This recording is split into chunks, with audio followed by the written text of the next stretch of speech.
আসসালামু আলাইকুম ওরহমতুল্লাহি ওবরাকাতু। আলহামদুলিল্লাহি রাব্বিল আলামিন ওয়াল আকিবাতুল মুত্তাকিন ওয়াসসালাতু ওয়াসসালামু আলা আশরাফিল আমবিয়াই ওয়াল মুরসালিন নবিয়িনা মুহাম্মদ ওয়া আলা আলিহি ওয়া সাহবিহি ওয়া মান তাবিআহুম বিইহসানিন ইলা ইয়াউমিদ্দিন, আম্মা বা'দ। সম্মানিত দূরের ও কাছের দর্শক ও শ্রোতামণ্ডলী, আল্লাহ রাব্বুল আলামিনের অশেষ মেহেরবানিতে আমরা প্রতি সপ্তাহ নাই আজকেও রিয়াদস্থ বাথা ইসলামিক সেন্টার কর্তৃক আয়োজিত আমাদের প্রসিদ্ধ কিতাবুত তাওহীদ থেকে আমরা তৃতীয় অধ্যায় শুরু করতে যাচ্ছি। তো লেখক রাহিমাহুল্লাহ তৃতীয় অধ্যায়ে বলছেন, মান হাক্কাকাত তাওহীদ দাখালাল জান্নাহ বিগাইরি হিসাব। যে তাওহীদকে যথাযথভাবে বাস্তবায়ন করবে সে জান্নাতে বিনা হিসাবে প্রবেশ করবে। আল্লাহু আকবার! কত গুরুত্বপূর্ণ বিষয়, সুসংবাদের বিষয় না? হ্যাঁ, যে যারা তাওহীদকে যথাযথভাবে বাস্তবায়ন করবে তারা বিনা হিসাবে জান্নাতে যাবে। আবার হাদিসের অংশ আছে, বেগাইরে হিসাব ওয়ালা আদাব, বিনা হিসাব বিনা আজাবে জান্নাতে যাবে। তো লেখক এখানে তৃতীয় অধ্যায়ে এই শিরোনাম যুক্ত করেছেন। তার আগে তিনি তাওহীদের পরিচয়, তাওহীদের হাকিকত, তাওহীদের ব্যাখ্যা এগুলো তুলে ধরেছেন কিসের থেকে? কোরআন এবং হাদিস থেকে। তার নিয়ম অনুযায়ী, রীতি অনুযায়ী কোরআন হাদিস থেকে যথাযথভাবে তিনি উল্লেখ করেছেন। কোনো নিজের বক্তব্য নয়, কোনো মনীষীর বক্তব্য নয়, বরং সরাসরি আল্লাহর আয়াতের মাধ্যমে এবং রসুলের হাদিসের মাধ্যমে তিনি তাওহীদের পরিচয়, ব্যাখ্যা, হাকিকত তুলে ধরেছেন। কিন্তু এর বিপরীতে দেখেন, এই লেখকের বিপরীতে অন্য যে কোনো তাওহীদের যারা আলোচনা করেছে, আকীদার যারা আলোচনা করেছে, তারা নিজের মাযহাব অনুযায়ী, নিজের মত অনুযায়ী তারা এই তাওহীদের ব্যাখ্যা করেছে। আর ইনি কি? আল্লাহর ব্যাখ্যা অনুযায়ী তাওহীদের ব্যাখ্যা, সরাসরি আল্লাহর ব্যাখ্যায় তুলে ধরেছেন, রাসূলের ব্যাখ্যায় তুলে ধরেছেন। মুতাজিলারা যেরকম মুতাজিলাদের মতো করে তারা তাওহীদের ব্যাখ্যা করেছে, আশাইরিরা যেমন আশাইরিদের মতো করে। তা আশাইরি, মাতুরিদি, অনেকে আবার এমন আছে যে মাতুরিদির নামে এমনও পর্যায়ে পৌঁছে গেছে, ওয়াহদাতুল উজুদ মানে এক অস্তিত্ব, এটা কি তাওহীদ মনে করেছে যে অস্তিত্ব বলতে একটাই হবে, স্রষ্টা এবং সৃষ্টির কোনো পার্থক্য নেই, যিনি রব তিনি বান্দা, যিনি বান্দা তিনি রব, নাউযুবিল্লাহ। এটা হচ্ছে তাদের কাছে তাওহীদ। তো এইভাবে বিভ্রান্ত হয়েছে এবং বিভ্রান্ত করে মানুষকে তাওহীদের আলোচনা করে। কিন্তু লেখক রাহিমাহুল্লাহ কোরআনের আয়াত দিয়ে, হাদিস দিয়ে তাওহীদের পরিচয় তুলে ধরেছেন। এরপর দ্বিতীয় ক্ষেত্রে পরিচয়ের পরে তিনি তার ফজিলত তুলে ধরেছেন, তাওহীদের ফজিলত বর্ণনা দিয়েছেন। তো এরপরে ফজিলতটা ঠিকই সেম পদ্ধতিতে তিনি করেছেন। কোরআনে যা তাওহীদের কথা উল্লেখ করা হয়েছে, তাওহীদের ফজিলতের কথা, হাদিসে যা উল্লেখ করা হয়েছে এবং এর ফলে যা গুনাহ খাতা মাফ হয়ে যায় তাও তিনি উল্লেখ করেছেন যে তাওহীদের ফজিলত কি, যে গুনাহ মাফ হয়ে যায়, তাওহীদ গুনাহ মাফ করে দেয়, তাওহীদ গুনাহ মাফ করে দেয়। তো এগুলাও তিনি উল্লেখ করেছেন। তৃতীয় স্টেপ বা তৃতীয় অধ্যায়ে তিনি বলছেন কি, যে তাওহীদ প্রতিষ্ঠা করলো সে বিনা হিসাব বিনা আযাবে জান্নাতে যাবে। কত চমৎকার কথা! তাহলে এখন আমরা অবশ্যই জানবো যে তাওহীদ প্রতিষ্ঠা কাকে বলে। তাওহীদ প্রতিষ্ঠা কাকে বলে? তাওহীদ প্রতিষ্ঠা বলে যে একেবারে তাওহীদকে নিষ্কুলুষ করা, একেবারে স্বচ্ছ, শিরিক থেকে মুক্ত করা, যত রকমের বিদাত থেকে, যত গুনাহ থেকে পরিপূর্ণরূপে মুক্ত রাখার নাম, মানে ব্যক্তি সম্পূর্ণরূপে শিরকের যত প্রকার, তা থেকে বড় শিরিক, ছোট শিরিক সব থেকে মুক্ত হওয়ার সাথে সাথে সে বেদাত থেকেও, বেদাতের যত প্রকার আছে তা থেকেও সে মুক্ত থাকবে, এমনকি কাবিরা গুনাহ থেকেও মুক্ত থাকবে। এই মুক্ত থাকলে সে পরিপূর্ণরূপে তাওহীদ বাস্তবায়ন করলো। বুঝে আসছে? হ্যাঁ, এটার নাম হচ্ছে তাওহীদ বাস্তবায়ন করা। এর আবার ফজিলত কি পেলাম, যে বিনা হিসাবে বিনা আযাবে জান্নাতে চলে যাবে। তা এর আগের অধ্যায় কি ছিল? এর আগের অধ্যায় কিন্তু তাওহীদের ফজিলতই ছিল না, তাহলে একই রকম হয়ে যাচ্ছে না? পার্থক্য কে বলবেন? আগের অধ্যায়ের সাথে এই অধ্যায়ের পার্থক্য কি? আগে ফজিলতের অধ্যায়, যে তাওহীদের ফজিলত এবং এর দ্বারা যা গুনাহ মাফ হয়ে যায়, আগেও তাওহীদের ফজিলত, এটাও তো তাওহীদের ফজিলত পাওয়া যাচ্ছে যে যথাযথভাবে, যেমন ইত্তাকুল্লাহ হাত্তা হাক্কাতু কাতে, তোমরা আল্লাহকে ভয় করো যেভাবে ভয় করা উচিত, মানে মানে যথাযথ ভয় করো। তো ঠিক তোমরা তাওহীদ বাস্তবায়ন করো, যথাযথভাবে বাস্তবায়ন করো। আর যথাযথভাবে তাওহীদ বাস্তবায়ন করলে তার ফায়দা কি? বিনা হিসাব, বিনা যাবে, জান্নাতে যাবে। আগেও তাওহীদের ফজিলত, আর এটাও তাহলে তাওহীদের ফজিলত, পার্থক্য কি? কে বলতে পারবেন?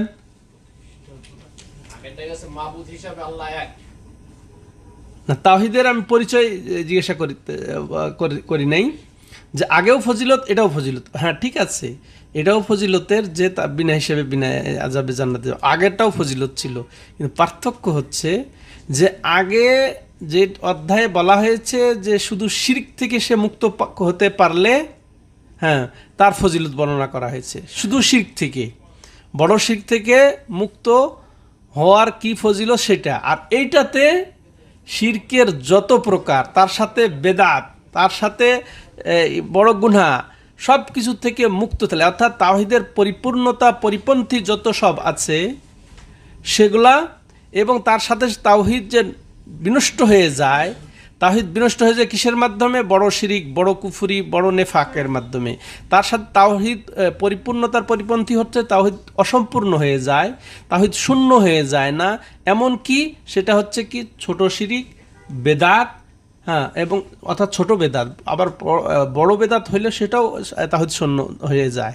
হ্যাঁ, এমনইভাবে গুনহা, বড় গুনহা, হ্যাঁ, মিথ্যা বলা, জেনা, ব্যভিচার, হত্যা, এই গীবত, এই সব হারাম, এগুলাও কিন্তু তাওহীদকে বিঘ্নিত করে, তাওহীদকে, হ্যাঁ, মানে কমতি ঘটায়, তাওহীদের কমতি ঘটায়।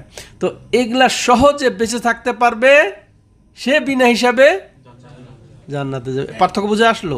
তা কেউ যদি বলে তাহলে আগেরটাও ছিল ফজিলতের, এটাও ফজিলত, পার্থক্য কি? পার্থক্য ওইটা আগের আমভাবে, আর এটা খাস, যে পরিপূর্ণরূপে যথাযথ, যেটা আমাদের শিরোনাম, যথাযথভাবে তাওহীদ বাস্তবায়ন করবে সে বিনা হিসাবে, বিনা আযাবে জান্নাতে যাবে। আল্লাহ যেন তাদের অন্তর্ভুক্ত করেন আমাদেরকে। হ্যাঁ, এবার আসেন লেখক রাহিমাহুল্লাহ, আমরা তাওহীদের বাস্তবায়নেরও পেয়েছি, জেনেছি তাওহীদ বাস্তবায়ন কাকে বলে। এবার লেখক রাহিমাহুল্লাহ ঠিক তার নীতি অনুযায়ী আয়াত যুক্ত করেছেন সূরা নাহলের 120 নম্বর আয়াত, কাউলিল্লাহি তাআলা ইন্না ইব্রাহিমা কানা উম্মাতান কানিতান লিল্লাহি হানিফাম ওয়া লাম ইয়াকুম মিনাল মুশরিকিন, যে নিশ্চয়ই ইব্রাহিম আলাইহিস সালাম যিনি ছিলেন উম্মাত, হ্যাঁ, তিনি একজন উম্মাত, কানিতান লিল্লাহ, যিনি আল্লাহর ইবাদতে সদা মগ্ন ছিলেন, হ্যাঁ, সদা স্থায়ী ছিলেন, হানিফান, তিনি ছিলেন একেবারে আল্লাহমুখী, আল্লাহর দিকে ধাবিত, অর্থাৎ তাওহীদের দিকে, হ্যাঁ, তাওহীদমুখী ছিলেন, শিরক থেকে মুক্ত হয়ে। আবার তিনি আবার আল্লাহ এর গুরুত্ব আরোপ করে, এর তাগিদ আরোপ করে বলছে ওয়ালাম ইয়াকুম মিনাল মুশরিকিন, আর তার সাথে শিরকের কোনোই সম্পর্ক ছিল না, তিনি মুশরিক ছিলেন না। আয়াতের মূল কথাটা হচ্ছে এটা। আমরা আয়াতের ব্যাখ্যায় আবার যাব। এখানে লেখক রাহেমাহুল্লাহ যে চমৎকারভাবে আয়াতটা তুলে ধরে যেটা বুঝাইতে চাচ্ছেন, যে এখানে শ্রেণী আছে, তাহলে তাওহীদ প্রতিষ্ঠাকারীদেরও প্রকার আছে। তাওহীদ প্রতিষ্ঠা করে যারা, তাদেরও, অর্থাৎ মুসলমানদের, মমিনেরও প্রকার আছে, স্টেপ আছে, স্তর আছে। ফার্স্ট, সেকেন্ড, থার্ড লেভেলের মুমিন বা মুয়াহিদ বা তাওহীদবাদী হতেই পারে। তিনি বলছেন যে সেটা আবার ওই আয়াতের দিকে ওই আয়াতের দিকে ইঙ্গিত করে, যে আয়াতটা আল্লাহ রাব্বুল আলামিন কোরআনে পাকের সূরা ফাতিরের 32 নম্বর আয়াতে আল্লাহ বলেছেন কি, যে সুম্মা আওরাসনাল কিতাব আল্লাযীনা ইসতাফাইনা মিন ইবাদিনা ফামিনহুম যালিমুন লিনাফসিহি ওয়া মিনহুম মুকতাসিদ ওয়া মিনহুম সাবিকুম বিল খায়রাত বিইذনিল্লাহি আর সেটা ওযালিকা হুয়াল ফাদলুল কবির। তা আল্লাহ রাব্বুল আলামিন এই আয়াতে চমৎকারভাবে এই তাওহীদবাদীদের 3টি স্টেপ বা স্তর উল্লেখ করে দিয়ে বলছেন, যে প্রথমে বলছেন সুম্মা আওরাসনাল কিতাব আল্লাযিনা ইসতাফাইনা, যাদেরকে আমি বাছাই করেছি তাদের মধ্যে তাদেরকে আমি কিতাব দান করেছি, কিতাব দিয়েছি আমার বান্দাদের মধ্য থেকে। তো তাদের মধ্যে আবার এবার স্টেপ করে বলছেন ফামিনহুম যালিমুন লিনাফসি, এই বান্দা যাদেরকে আমি বাছাই করে কিতাব দিয়েছি তাদের মধ্যে প্রথম স্টেপ হচ্ছে কি, বা আল্লাহ উল্টা দিক থেকে এদেরকে সাজিয়েছেন। তাদের প্রথম স্টেপ হচ্ছে কি, নিজের উপরে জুলুমবাজ, তারা নিজে অত্যাচার করে, অর্থাৎ গুনাহগার মমিন বা গুনাহগার তাওহীদবাদী। ওয়ামিনহুম মুক্তাসিদ, আর এদের মধ্যে আছে কিছু আছে মধ্যপন্থী, আর তৃতীয় বা টপ লেভেল হচ্ছে ওয়ামিনহুম সাবিকুম বিল খায়রাত বিইذনিল্লাহ, আর তাদের মধ্যে আল্লাহর হুকুমে কিছু আছে একেবারে টপ লেভেলের, যারা কল্যাণের পথে অগ্রগামী, যারা কল্যাণের পথে যথাযথ অগ্রগামী, অর্থাৎ এরাই হচ্ছেন তাওহীদ প্রতিষ্ঠাকারী। তাওহীদকে যথাযথ প্রতিষ্ঠা, শুধু প্রতিষ্ঠাকারী নয়, সবাই তো তাওহীদের ওপরে, কিন্তু এরা হচ্ছে কি তাওহীদকে যথাযথ প্রতিষ্ঠাকারী। এখন এদের সংক্ষিপ্ত পরিচয় হচ্ছে যালিমুন লিনাফসি। এরা কারা? যারা শিরিক থেকে মুক্ত থাকে, যারা কুফুর থেকে, বড় শিরিক, বড় কুফুর, বড় নেফাক থেকে মুক্ত থাকলেও এরা আবার ওই যে ছোট শিরিক, কাবিরা গুনহা, বড় গুনহা বা ওয়াজিব, এগুলাও ছেড়ে দেয় এবং বড় গুনাতেও লিপ্ত হয়ে যায়। এরা হচ্ছে নিজের উপরে জুলুমকারী। ঠিক আছে, এটা এক প্রকার। আর দ্বিতীয় মুক্তাসিদ, যারা মধ্যপন্থী, তারা কাবিরা গুনাহ করে না, এরা ওয়াজিবকেও ছাড়ে না, শিরিক থেকে তো সম্পূর্ণ মুক্ত থাকেই তারা, কুফুর থেকে, বড় নেফাক থেকে তো মুক্ত থাকেই এরা। এমনকি এরা ওই যে ওয়াজেবগুলাও ছাড়ে না, এরা ওয়াজেব ছাড়ে না। তারপরে আবার যেগুলা মনে করেন হারাম, এগুলাও সে লিপ্ত হয় না, হারামেও লিপ্ত হয় না। তাহলে এরা হচ্ছে মধ্যপন্থী, কিন্তু এরা আবার ওই যে মাকরুহতে পতিত হয়, সুন্নতগুলার গাফলতি করে। এগুলা যাই হোক, ইয়াতে তারতম্যে কিছুটা পার্থক্য আছে। তো এরকম যারা, তো এমনি সাধারণ গুনাহতে যারা লিপ্ত হয় এরা মধ্যপন্থী। আর সাবিকুম বিল খায়রাত, যারা কল্যাণের পথে একের যথাযথ অগ্রগামী, এরা কারা? যারা মাশাআল্লাহ শিরিক, কুফুর, নেফাক তো দূরের কথা, এরা কাবিরা গুনাহও করে না, এরা কোনো ওয়াজিবকে ছাড়ে না,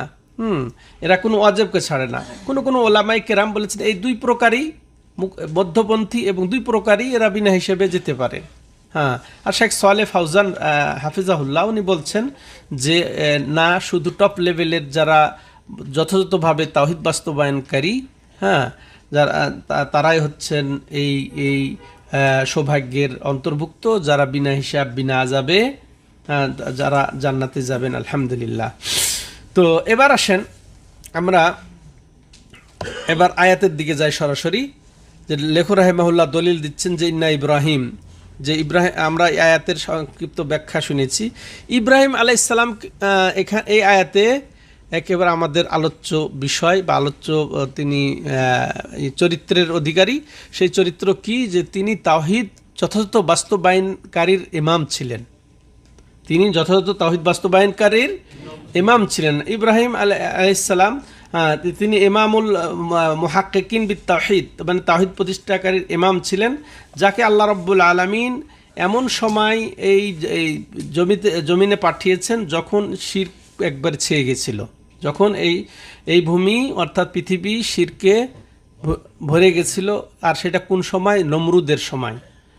আর সেই স্থান ছিল ইরাকের বাবেলে। তাকে আল্লাহ রাব্বুল আলামিন পাঠান নমরুদের কাছে, যখন একবারে শিরকে ছেয়ে গেছিল। তো ইব্রাহিম আলাইহিস সালামের আমরা জানি যে দুই পুত্র, ইসমাইল এবং ইসহাক। তো তিনি এখান থেকে শাম এলাকায় যান পরিবারের এক অংশকে নিয়ে, সেটা হচ্ছে সারা, সারা এবং কাকে ইসহাককে নিয়ে। এরপরে আরেক জায়গায় আর মক্কাতে আসেন তিনি কাকে নিয়ে? হাজার এবং ইসমাইল আলাইহিস সালামকে নিয়ে। তো এরপর এখানে কিভাবে তিনি বাস্তবায়ন করলেন সেটাই আল্লাহ রাব্বুল আলামিন মূলত এখানে তুলে ধরেছেন। তিনি তাওহীদের উপর সুপ্রতিষ্ঠিত ছিলেন, যথাযথভাবে প্রতিষ্ঠাকারী ছিলেন, শিরকের সাথে আপোষহীন ছিলেন। তাই আল্লাহ রাব্বুল আলামিন যে আয়াতটা আমরা একটু আগে তেলাওয়াত করলাম, এই আয়াতে ইব্রাহিম আলাইহিস সালামের 4টি অসাধারণ গুণ উল্লেখ করেছেন, 4টি অসাধারণ বৈশিষ্ট্য উল্লেখ করেছেন। তাই আল্লাহ বলছেন, ইন্না ইব্রাহিমা কানা উম্মাতান কানেতা। তো কানা উম্মা, তো এখানে উম্মা একটা হচ্ছে গুণ। উম্মা বলতে বোঝায় যে তিনি ছিলেন একজন আদর্শ, একজন মডেল, একজন অনুসরণীয় ইমাম। এবং যত কল্যাণ অর্থাৎ তাওহীদের সহ যত তাওহীদমুখী অর্থাৎ তাওহীদের পরিপূর্ণতার এবং তাওহীদের একেবারে যেটা না করলে তাওহীদ নষ্ট হয়ে, যেটা করলে তাওহীদ নষ্ট হয়ে যাবে, না করলে তাওহীদ পূর্ণ হবে না, সব কিছুর তিনি মূলত আদর্শ ছিলেন, মডেল ছিলেন। যত কল্যাণ সবের দিশারি ছিলেন কে? এখানে উম্মত বলতে এটাই বোঝানো হয়েছে।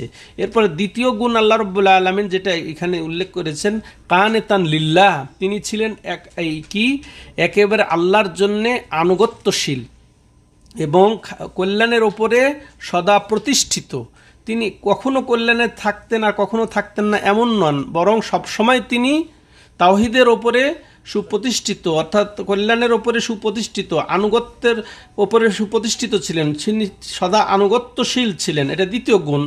তৃতীয় গুণ বলছেন হানিফান, তিনি ছিলেন হানিফ। হানিফ বলা হয় যিনি বাতিল থেকে, যিনি শিরিক থেকে মুক্ত হয়ে তাওহীদের দিকে ধাবিত। আর তিনি হচ্ছেন এর ইমাম, তিনি হচ্ছেন এর মডেল, তিনি হচ্ছেন এর কুদওয়া।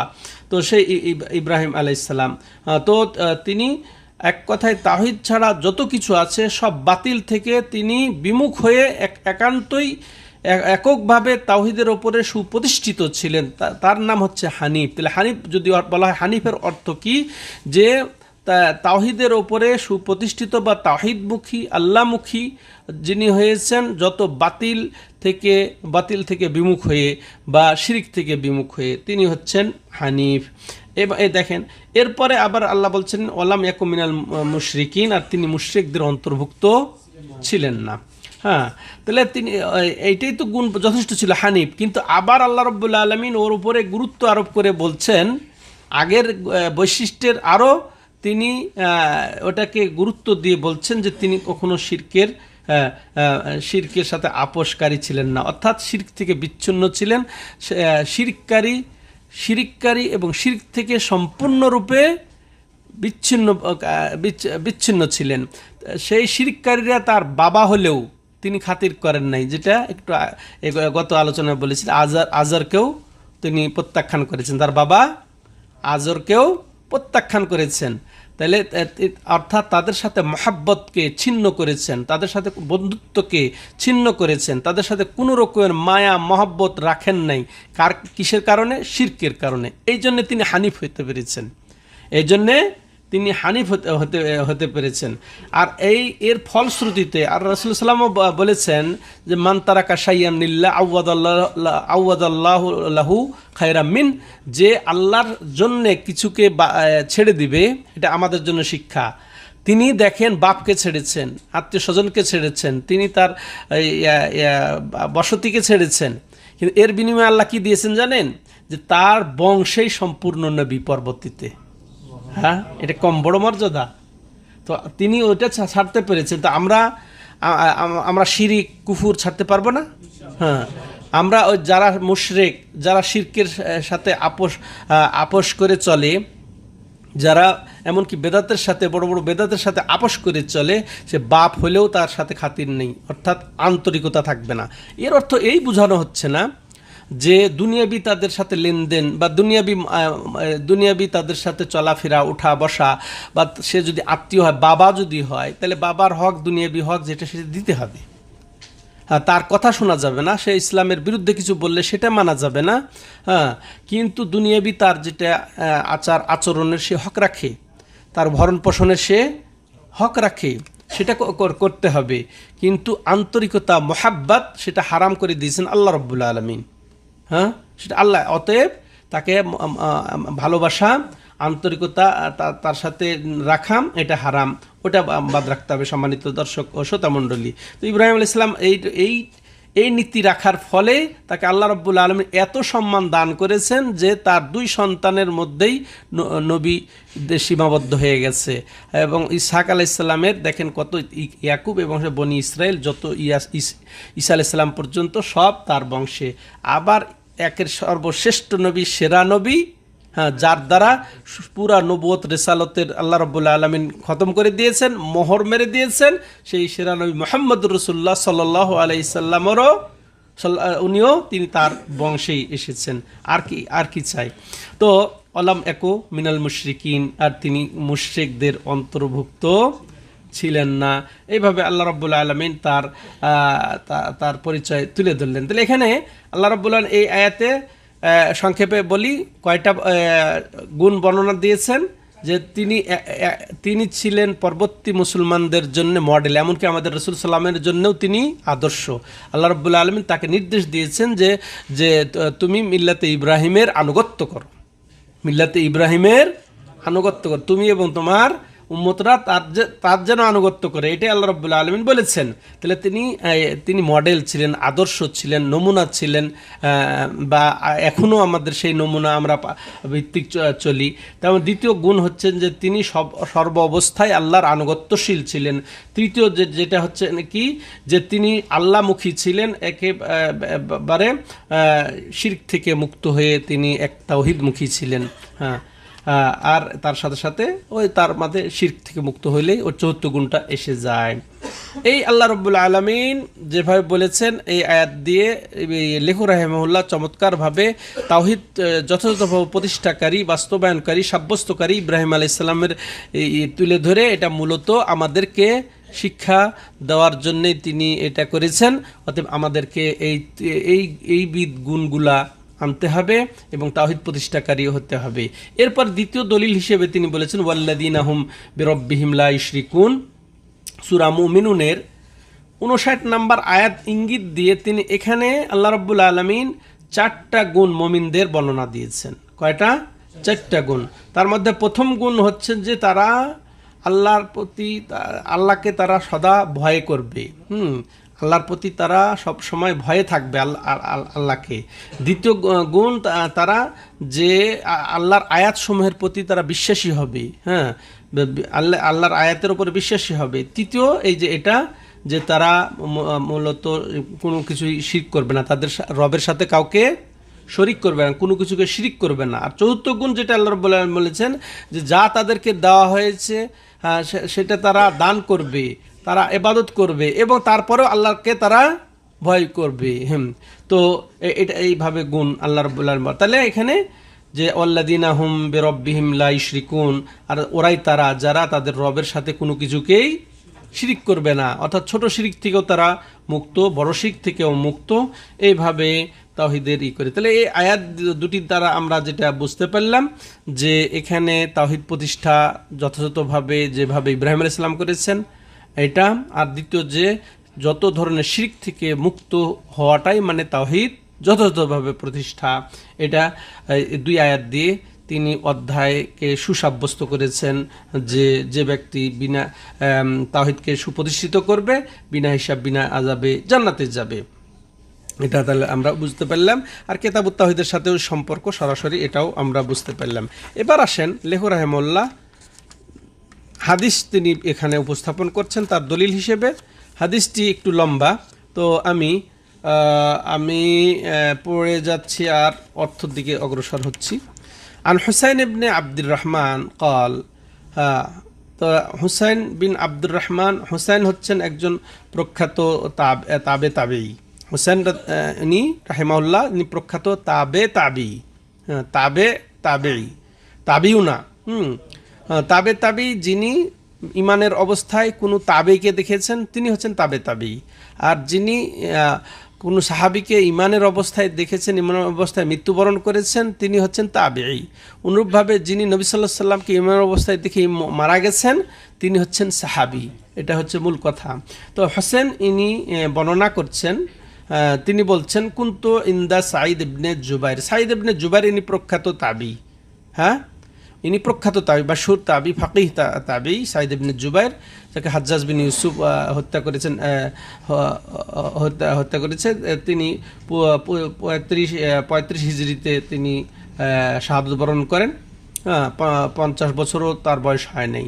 তো এই প্রখ্যাত তাবির কাছে ছিলেন হোসেন। তিনি এরপর তিনি বলছেন, সাঈদ বিন জুবাইর হোসেনকে বলছেন, আইয়ুকুম রাআল কাউকাবাল্লাযী ইনকাদ্দাল বারিহা, গত রাত্রিতে যে গভীর রাত্রিতে যে একটা তারকার পতন হয়েছে, তোমাদের মধ্যে কে দেখেছে এটা?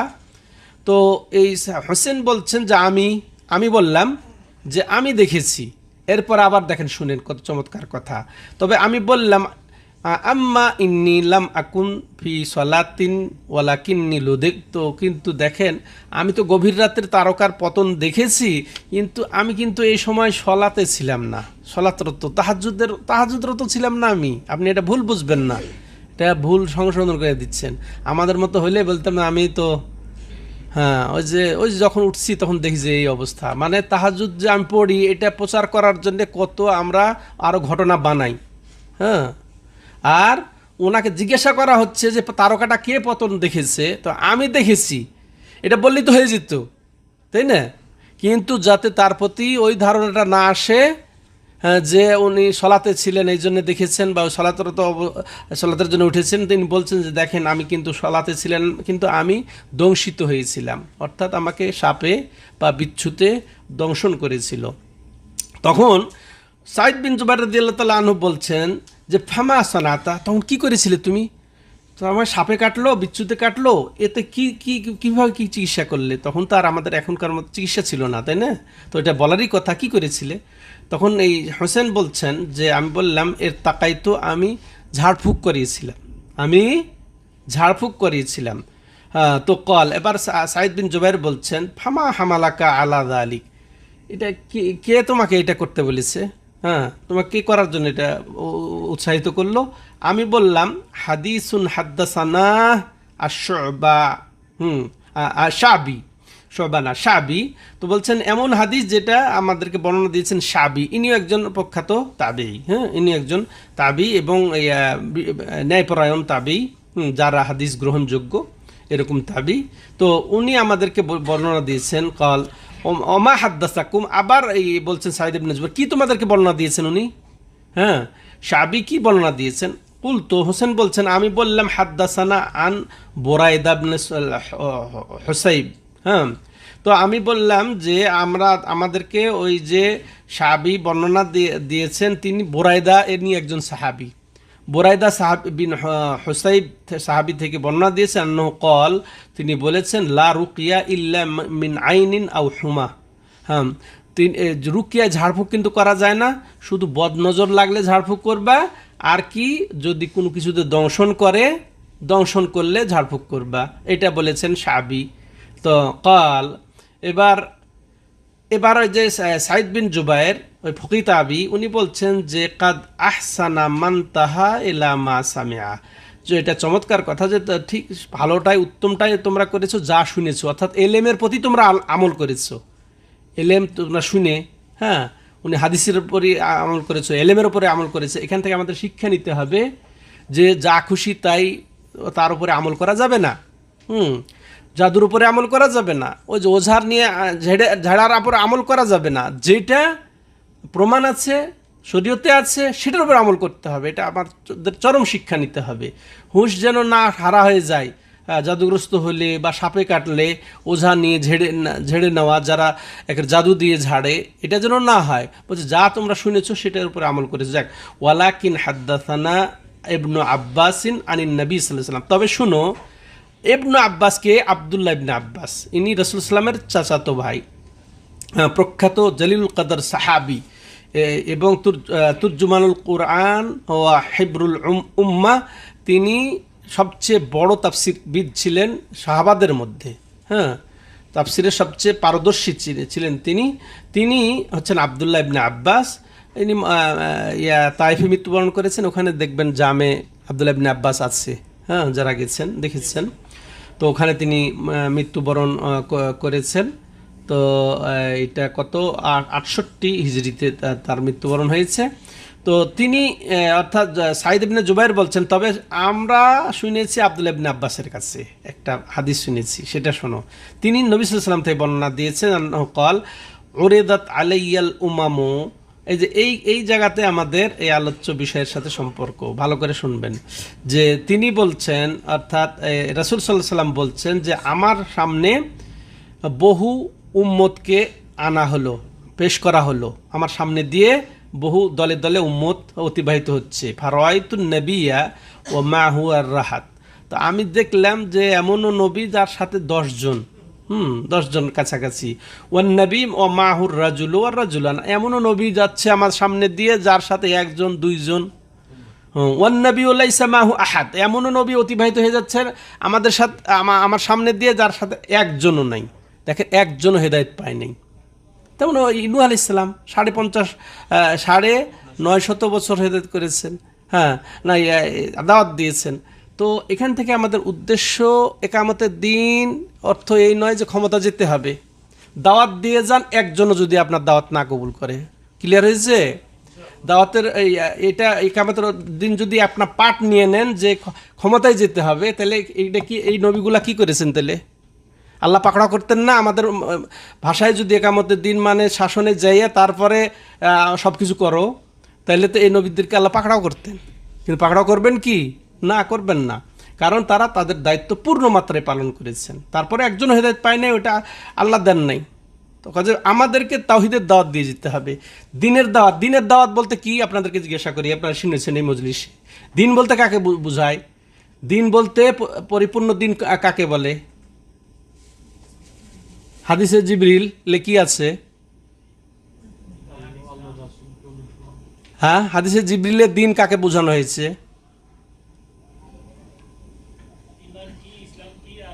হ্যাঁ, যে যখন রাসূলুল্লাহ সাল্লামকে ওই জিবরিল এসে জিজ্ঞাসা করলেন যে ইসলাম কি, ইসলাম সম্পর্কে তিনি বললেন।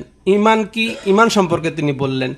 এরপরে ইহসান কি, ইহসান সম্পর্কে যখন বললেন, এরপরে কিয়ামত সম্পর্কে বলার পরে তারপরে রাসূলুল্লাহ সাল্লাম যখন চলে গেলেন, উনি বললেন কে এসেছিল জানো? এটা আল্লাহ রাসূল আলাম, আল্লাহ রাসূল ভালো জানেন। তিনি বলেছেন হাদা জিবরিল আতাকুম ইউআল্লিমুকুম দীনাকুম, ইনি ছিলেন জিবরিল, ইনি তোমাদের কাছে তোমাদের দিন সম্পর্কে জানাতে এসেছিলেন। তো দিন কোনটা? একটা পাঠ নাকি দিনটা পুরা ইসলাম ঈমান ইহসান মিলে? তাহলে তাহলে এখানে ঠিক আছে, বলার উদ্দেশ্য এটা যে কতক নবী 1 জন এসেছেন। এবার দেখেন আবার রাসূলুল্লাহ সাল্লাম বলছেন কি, ইয রুফিয়া লি সাওয়াদুন আযীম, এরপর একটা বড় দল আমার সামনে আসলো, বা পেশ করা হলো। ফাকিলা লি না, এরপরে আমি ফানাদার তো ফাইদা সাওয়াদুন আযীম, তো একটা বড় দল আসলো, ফাজানান্তু আন্নাহুম উম্মতি, বড় দল আসলো, তো আমি মনে করলাম যে এটা হয়তো বা আমারই উম্মত হবে, যেহেতু বড় দল। রাসূলুল্লাহ সাল্লাম এটা ধারণা করেছেন। দেখেন এখানে আরেকটা জিনিস আমরা মাসলা নিতে হবে, যে রাসূলুল্লাহ সাল্লাম গায়েব জানেন না, নাকি রাসূল গায়েব জানলে তো উনি নিজে আগেই বুঝতেন যে এটা কারা, তাই না? উনি মনে করছেন, যেহেতু গায়েব জানেন না, উনি ধারণা করছেন যে এটা আমার উম্মত হবে এইগুলা।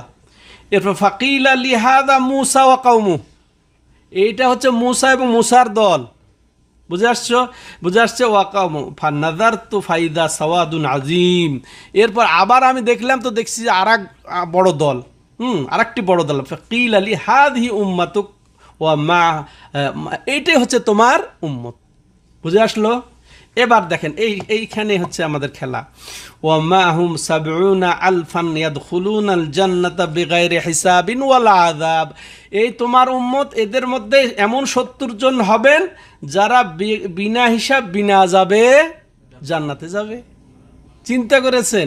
এটা বলে রাসূলুল্লাহ সাল্লাম উঠে দাঁড়িয়ে গেলেন, চলে গেলেন হুজরাতে। তিনি তার বাসার ভিতরে ঢুকে গেলেন, উঠিয়ে ফাখাদান নাসু ফি উলাইকা, এই 70,000 এরা কারা তাইলে? এখন মানুষ কানা ঘোষা শুরু করলো পরস্পরে।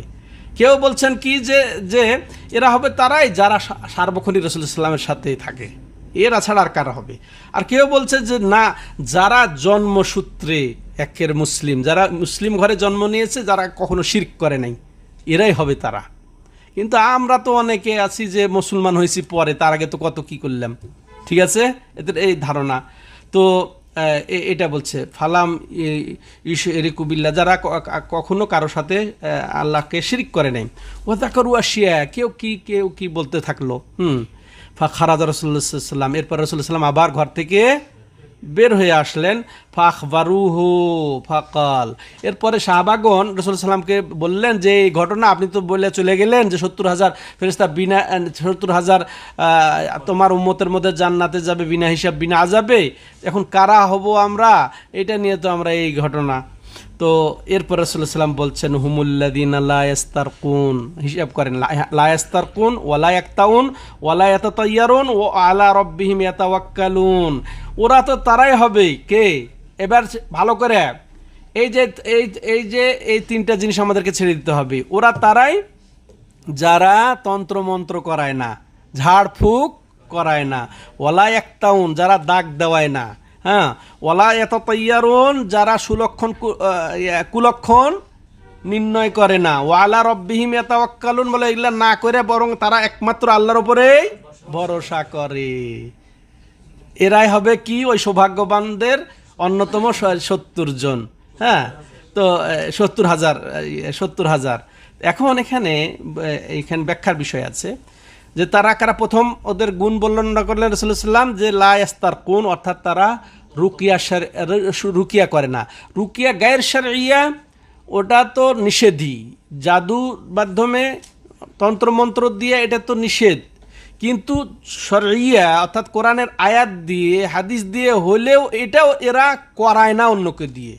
এর অর্থ এই নয় নিজে করে না, কারণ নিজে ঝাড়ফুঁক করা এটা রাসূলুল্লাহ সাল্লাল্লাহু আলাইহি ওয়াসাল্লাম করেছেন, রাসূলকে করাও হয়েছে, রাসূলও করেছেন অন্যকে। ঠিক আছে, এটা এখানে আলোচ্য বিষয় নয়, বরং এটা এমন শব্দ এখানে ব্যবহার হয়েছে, সে অন্যর কাছে চেয়ে বেড়ায় না যে আমাকে একটু ঝেড়ে দেন, আমাকে একটু ফুকিয়ে দেন, আমাকে একটু রুকা করেন, চায়া বেড়ায় না। কারণ বান্দার কাছে চাওয়াটাই হচ্ছে দুর্বল ইমান। জায়েজ থাকলেও এটা ইমানের দুর্বলতা। আপনি চাইবেন কার কাছে? এটা মজবুত ইমান। ওয়ালা রাব্বিহিম ইয়াতাওয়াক্কালুন, মানে এরা তাদের রবের ওপরে ভরসা করে। তো আমাদের রোগ ব্যাধি হইলেও এই যে ঝাড়ফুঁকের বিষয়টা একটা ভালো করে আজকে শুনে যান। ঝাড়ফুঁক, এই যে যদি কেউ বিপদে পড়েন, হ্যাঁ, মানসিক রোগ হোক আর শারীরিক রোগ হোক, আপনি মানুষের কাছে চেয়ে বেড়াবেন না। ওই যে কে ঝাড়ফুঁক করে, কোন কোবরাজ, এগুলো খুঁজে বেড়াবেন না।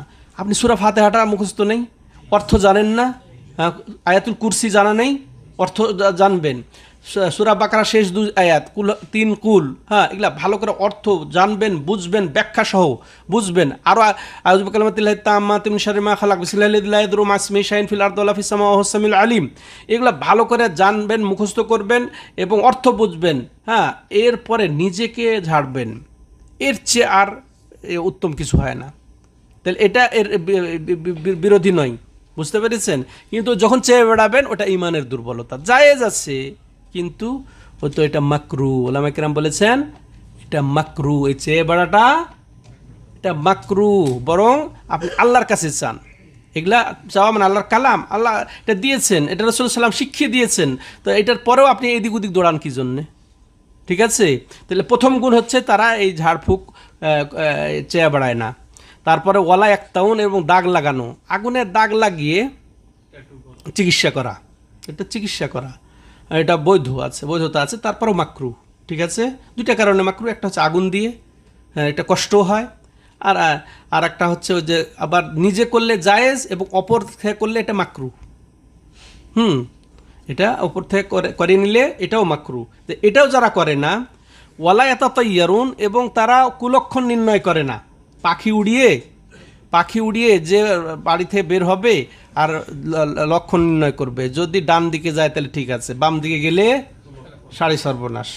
হ্যাঁ, এটা যেন করে না তারা। কিন্তু হ্যাঁ, ভালো লক্ষণ, যদি কোনো কথা আপনি সফর শুরু করছেন, তো একটা ভালো সুসংবাদ পেয়ে গেলেন, সফর আপনি শুরু করছেন আর একটা ভালো সংবাদ পেয়ে গেলেন, তাহলে আশা করি আমার সফরটাও ভালো হবে, আপনি এটা বলতে পারেন।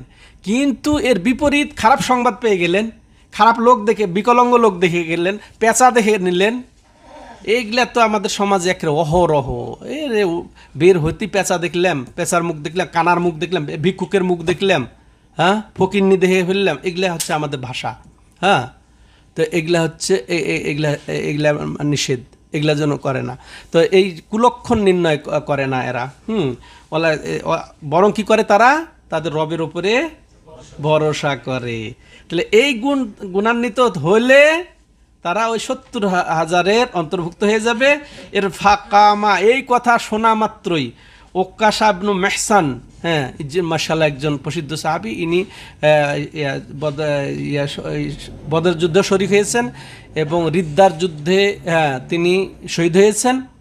তো রাসূলুল্লাহ সাল্লাম যখন এই কথা বললেন, তখন ইনি দাঁড়িয়ে যে বলছেন, উদুল্লাহ আইয়া জালানি মিনহুম, হে আল্লাহ তুমি, না, হে রাসূলুল্লাহ সাল্লাম, আপনি আমার জন্য দোয়া করেন, আল্লাহ যেন আমাকে ওই 70,000-এর একজন করে ফেলে।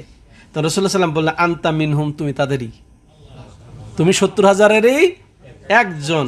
সুম্মা ক্বালা রাজুলুন আখার, এরপরে মজলিসের আরেকজন উঠে বললেন, উদুল্লাহ আইয়া জালানি মিনহুম, ইয়া রাসূলুল্লাহ, আপনি আমার জন্য দোয়া করেন, আল্লাহ আমাকেও তাদের অন্তর্ভুক্ত করেন। দেখেন, ফাকাল রাসূলুল্লাহ সাল্লাম বলছেন, সাবাকাকা বিহা উক্কাশা, তো তোমার আগে এটা বলে ফেলেছে, এটা হয়ে গেছে। হ্যাঁ, এই পর্যন্তই, এটা বোঝানোর চেষ্টা করলেন। এখানে বোঝার বিষয় আছে যে ওকাশা যখন বললেন রাসূলুল্লাহ সাল্লাম, এটা আল্লাহর হুকুমেই, আল্লাহর থেকেই বুঝে জেনেই, হ্যাঁ, তিনি তাকে সুসংবাদটা দিতে পারলেন। হ্যাঁ, তার অর্থ দেখেন, এটা আবার রাসূলুল্লাহ সাল্লামের নবুয়তের এটা এই জ্বলন্ত প্রমাণ, মুজিজাও এটা, যে তিনি সংবাদ দিয়েছেন, তার জীবদ্দশাতেই ওই তিনি শহীদ হয়ে গেলেন। জীবদ্দশা পরবর্তীতে, হ্যাঁ, তো রিদ্দার যুদ্ধে তিনি শহীদ হইলেন। ঠিক আছে, তাহলে দেখেন ওইটা যে শহীদ শাহাদত, শাহাদত তো মাশাআল্লাহ জান্নাতে যাবেন বেইজনিল্লাহ, আল্লাহর হুকুমে, তো ওটাও প্রতিফলিত হলো। আর এই যে পরবর্তী যে উঠেছিলেন, তাকে তিনি তো বলতে পারতেন না, তুমি এই পর্যায়ে পৌঁছনি এখনো, বা তোমার জন্য এটা হবে না। এইভাবে না দিয়ে আমাদের দায়ীদের জন্য এটা একটা শিক্ষা, যে কেউ কোনো প্রশ্ন করলে বা সে যদি আশা নিয়ে কোনো কিছু চায়, দাবি করে বা এটা বলে, তাকে নিরাশ না করা, বরং এটা নিরাশ না করে, তুমি এই পর্যায়ে হবে না, বলেন নাই যে তুমি এটা অন্তর্ভুক্ত হবে না, কিন্তু একজন বলেছে তো ওই তোমার আগে বলে ফেলেছে, হয়ে গেছে, খালাস, আর এই দরজা আর আমি ওপেন রাখতে চাই না, এই ধরনের একটু কিছু ইঙ্গিত দিয়ে দিলেন তারে। হ্যাঁ, বলেন নাই যে তুমি যেতে পারবে না, হ্যাঁ, তুমি তাদের অন্তর্ভুক্ত হবে না, এটা না বলে। তো চমৎকারভাবে রাসূলুল্লাহ সাল্লাম ওই সাহাবীকে এইভাবে বলে ফেললেন, আলহামদুলিল্লাহ। তবে হ্যাঁ, এই হাদিস এই যে চিকিৎসা গ্রহণ করা যাবে না এরকমটি বোঝায় না, আমরা এটা উল্টা বুঝবো না, এটা ওই যেগুলা বললাম এইগুলোই। আর এছাড়া যে চিকিৎসা বিজ্ঞান যে উন্নত করেছে, এটা আপনি নিজে আপনার শরীরকে ঠিক রাখার জন্যে আপনি আরও ইবাদত-বন্দেগী ভালো করে করতে পারেন, যেন অসুস্থ যেন না হন, অসুস্থ যেন না থাকেন, এই জন্য কখনো চিকিৎসা করা জরুরিও হতে পারে। এইরকম সুফিগিরি চলবে না যে আমি আল্লাহর উপর ভরসা করব, আমি টেস্টও করাবো না, কিছু ওষুধও খাবো না, এইটা এই হাদিস এইরকম বুঝায় না। বরং এই ক্ষেত্রে চিকিৎসা না করলে নিজেকে হত্যার শামিল হবে। হ্যাঁ, আপনি এমন রোগ হয়েছে, আপনি বলছেন না আমি আল্লাহর উপর ভরসা করে থেকে গেলাম, আমি চিকিৎসা করব না, এটা না। হ্যাঁ, তো অতএব আর রাসূল সাল্লাল্লাহু কিছুই ছেড়ে যান নাই আমাদের জন্য, সব বলে গেছেন, তাদাও ওয়ালা তাদাও বিল হারাম, চিকিৎসা করো কিন্তু হারাম দিয়ে চিকিৎসা করো না, এগুলো হালাল। আল্লাহ রাব্বুল আলামিন বিবেক দিয়েছেন, জ্ঞান দিয়েছেন, চিকিৎসা বিজ্ঞান এই উন্নতি করেছে, এভাবে মাশাআল্লাহ ওষুধ দিয়ে চিকিৎসা করা, এতে কোনো সমস্যা নেই, আমরা চিকিৎসা করব। এই দেখেন কত চমৎকারভাবে লেখক রাহিমাহুল্লাহ এই তাওহীদ প্রতিষ্ঠার রূপটা তুলে ধরেছেন। ক্লিয়ার হয়েছে? তো আল্লাহ রাব্বুল আলামিন আমাদেরকে তৌফিক দান করেন যথাযথভাবে তাওহীদকে বাস্তবায়ন করার। তাহলে তাওহীদকে যথাযথ তাওহীদ বাস্তবায়ন করলে জান্নাতে যাবে, ঠিক আছে, কিন্তু বিনা হিসাব বিনা আযাবে জান্নাতে যেতে হলে কি করতে হবে? একটু কষ্ট করতে হবে, একটু সচেতন হতে হবে। শিরকের সাথে আমি কোনোভাবেই আপোষ করব না, বড় গুনাহ লিপ্ত হব না, তারপরে ছোট গুনাহ বা ছোট গুনাহ বলতে ছোট শিরিক, হ্যাঁ, ছোট শিরকে আমি লিপ্ত হব না, বড় বেদাতে লিপ্ত হব না। তাইলে ইনশাআল্লাহ আমরা 70,000-এর অন্তর্ভুক্ত হয়ে যেতে পারি। এটা নবীর উম্মতের জন্যই তো, তাই না? তা আমরা কি নবীর উম্মত নই? তো আল্লাহ রাব্বুল আলামিন আমাদেরকে ওই 70,000-এর অন্তর্ভুক্ত হওয়ার তৌফিক দান করেন, আমাদের ঈমানকে মজবুত করেন, আমল যেন ওইভাবেই করতে পারি, যত রকমের শিরক থেকে আল্লাহ আমাদেরকে হেফাজত করেন, যথাযথভাবে 3 প্রকার তাওহীদকে সার্বিকভাবে বাস্তবায়ন করারও তৌফিক দান করেন। হাদা হুয়া সাল্লাল্লাহু আলা নবিনা মুহাম্মদ ওয়া আলা আলিহি ওয়া সাহবিহি আজমাইন। সুবহানাকাল্লাহুম্মা ওয়া বিহামদিকা আশহাদু আল্লা ইলাহা ইল্লা আনতা আস্তাগফিরুকা ওয়া আতুবু ইলাইক। একটু